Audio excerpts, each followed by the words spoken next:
ತಿಳಿಯಬೇಕಾದ ವಿಷಯ ಪರಿಸರ ಸ್ವಚ್ಛತೆ. ಪರಿಸರ ಅಂದ್ರೆ ನಮ್ಮ ಸುತ್ತಮುತ್ತ ಇರುವಂತಹ ಪ್ರದೇಶ. ಈಗ ನಾವು ಎಲ್ಲಿದ್ದೇವೆ? ಅಂಗನವಾಡಿಯಲ್ಲಿ ಇದ್ದೇವೆ. ನಾವು ಚಾಕ್ಲೇಟ್ ತಿಂತೇವೆ. ಸಿಪ್ಪೆ ಎಲ್ಲಿ ಹಾಕ್ಬೇಕು? ಎಲ್ಲಿ ಹಾಕ್ಬೇಕು? ಎಲ್ಲಿ? ಇದೇನು? ಡಸ್ಟ್ಬಿನ್. ಡಸ್ಟ್ಬಿನ್ಗೆ ಹಾಕ್ಬೇಕು. ಬಾಳೆಹಣ್ಣು ತಿಂತಿ, ಸಿಪ್ಪೆ ಎಲ್ಲಿ ಹಾಕ್ಬೇಕು? ಡಸ್ಟ್ಬಿನ್ಗೆ ಹಾಕ್ಬೇಕು. ನಾವು ಪರಿಸರವನ್ನು ಸ್ವಚ್ಛವಾಗಿ ಇಟ್ಕೊಳ್ಬೇಕಾದ್ರೆ ನಾವೇನ್ ಮಾಡ್ಬೇಕು? ನಮ್ಮ ಪರಿಸರವನ್ನು ಕ್ಲೀನ್ ಆಗಿ ಇಟ್ಕೊಳ್ಬೇಕಾದ್ರೆ ಏನ್ ಮಾಡ್ಬೇಕು? ಕಸವನ್ನು ಇಲ್ಲಿ ತಿಂದು ಹೀಗೆ ಬಿಸಾಡಿದ್ರೆ ಬಾಳೆಹಣ್ಣು ನಡ್ಕೊಂಡು ಹೋಗುವಾಗ ಬಿದ್ದು ಬಿಡ್ತಾರೆ, ಜಾರಿ ಅಲ್ವಾ? ಸಿಪ್ಪೆ ಜಾರಿ ಬಿದ್ದು ಬಿಡ್ತಾರೆ, ಮತ್ತೆ ಅವರಿಗೆ ಫ್ರಾಕ್ಚರ್ ಆಗ್ತದೆ. ಹೌದಾ? ನಿಮ್ಮ ಮನೆಯಲ್ಲಿ ಡಸ್ಟ್ಬಿನ್ ಉಂಟಾ? ಕಸವನ್ನು ಡಸ್ಟ್ಬಿನ್ಗೆ ಹಾಕ್ತೀರಾ? ಕಸದಲ್ಲಿ ಉಂಟಾ? ಎಲ್ಲರೂ ಡಸ್ಟ್ಬಿನ್ ಇಟ್ಕೊಳ್ಬೇಕು.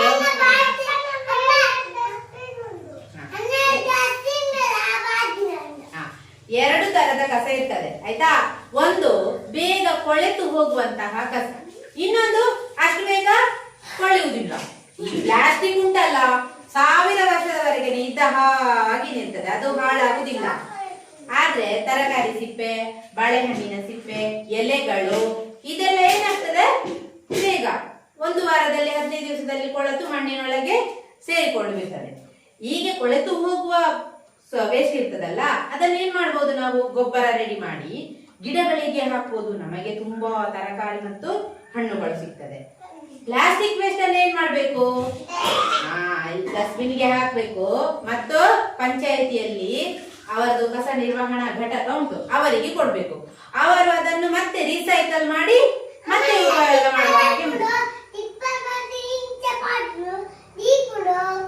ಅದೇ ಅವ್ರ ಕಸದ ಗಾಡಿಯವರು ಬರ್ತಾರಲ್ಲ, ಅವರಿಗೆ ಕೊಡ್ಬೇಕು ಪ್ಲಾಸ್ಟಿಕ್ ಅನ್ನು. ಮನೆಯಲ್ಲೇ ಅದಕ್ಕೆ ಬೆಂಕಿ ಹಚ್ಚಿ ಉರಿಸಬಾರ್ದು, ಗೊತ್ತಾಯ್ತಾ? ಇದು ಪ್ಲಾಸ್ಟಿಕ್ ಕಸ. ಈಗ ನೀರು, ಈಗ ನೋಡಿ ನಮ್ಮ ಮನೆಯ ಸುತ್ತ ತೋಡು ಮತ್ತೆ ಹರಿದು ಹೋಗುವ ನೀರುಗಳು, ಸಣ್ಣ ಸಣ್ಣ ಕಣಿಯಲ್ಲಿ ನೀರೆಲ್ಲ ಹೋಗ್ತಾ ಉಂಟಲ್ಲ, ನೀರು ಹೋಗ್ತಾ ಉಂಟು, ಹೋಗಿ ನೀರಿಗೆ ಕಸ ಹಾಕುದಾ? ಬಟ್ಟೆಯನ್ನೆಲ್ಲ, ಹಳೆ ಬಟ್ಟೆಯನ್ನೆಲ್ಲ ನೀರಿಗೆ ಹಾಕುದಾ? ಗಟ್ಟಿಯಾಗಿ ಹೇಳಿ. ಏನಾಗ್ತದೆ ನೀರಿಗೆ ಹಾಕಿದ್ರೆ?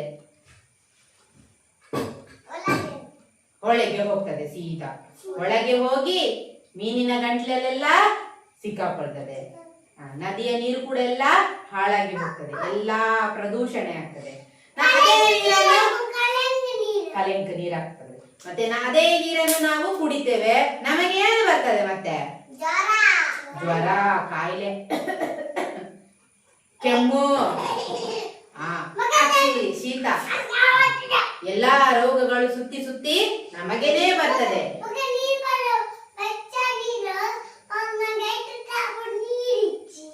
ನೀರಿಲ್ಲ.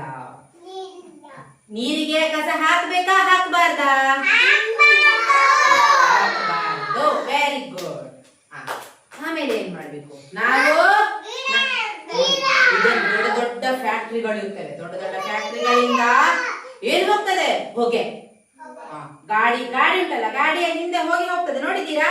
ರುಮ್ ರುಮ್ ರುಮ್ ಮಾಡುವಾಗ ಹೀಗೆ ಇದ್ದೆ ಹೊಗೆ ಹೋಗುದೆಲ್ಲ ಎಲ್ಲಿ ಸೇರ್ತದೆ? ಗಾಳಿಗೆ. ಅದೆಲ್ಲ ಕಾರ್ಬನ್ ಡೈಆಕ್ಸೈಡ್, ಅದೆಲ್ಲ ವಿಷಕಾರಿ ಗಾಳಿ.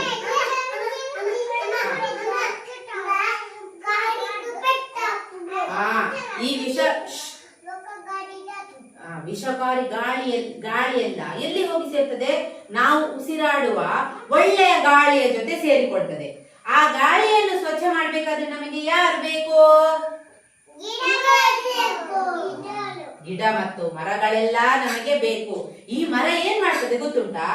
ವಿಷದ ಗಾಳಿಯನ್ನೆಲ್ಲ ತಗೊಳ್ತದೆ ಒಳಗೆ, ಮತ್ತೆ ನಮಗೆ ಶುದ್ಧವಾದ ಗಾಳಿಯನ್ನು ವಾಪಸ್ ಕೊಡ್ತದೆ. ತಗೊಳ್ಳಿ, ವಿಷ ಎಲ್ಲ ನಾನ್ ತಗೊಳ್ತೇನೆ, ಒಳ್ಳೆಯ ಗಾಳಿ ಎಲ್ಲ ನಿಮಗೆ ಕೊಡ್ತೇನೆ ಅಂತ. ಅದಕ್ಕೆ ಸ್ಪೀಡ್ ಗೊತ್ತಲ್ಲ, ಅದಕ್ಕೆ ನಾವೇನ್ ಮಾಡ್ಬೇಕು? ಗಿಡ ನೆಡ್ಬೇಕು. ಗಿಡ ನೆಟ್ಟು ನೀರು ಗೊಬ್ಬರ ಹಾಕಿ ಚೆನ್ನಾಗಿ ದೊಡ್ಡದಾದ್ಮೇಲೆ ನಮಗೆ ಅದು ಶುದ್ಧವಾದ ಗಾಳಿಯನ್ನು ಕೊಡ್ತದೆ. ಅರ್ಥ ಆಯ್ತಾ? ಭುವನ್ ಸರಿ ಕುತ್ಕೋ. ಇದೆಲ್ಲ ಏನು ಈ ವಾರದ ವಿಷಯ, ಪರಿಸರ ಸ್ವಚ್ಛತೆ. ಎಲ್ಲರೂ ಪರಿಸರ ಸ್ವಚ್ಛವಾಗಿ ಇಟ್ಕೊಳ್ತೀರಲ್ಲ? ಜೋರಾಗಿ ಹೇಳಿ. ಕಸ ಹಾಕ್ತೀರಾ ಹೊರಗೆ? ಕಸ ಎಲ್ಲಿ ಹಾಕ್ತೀರಿ?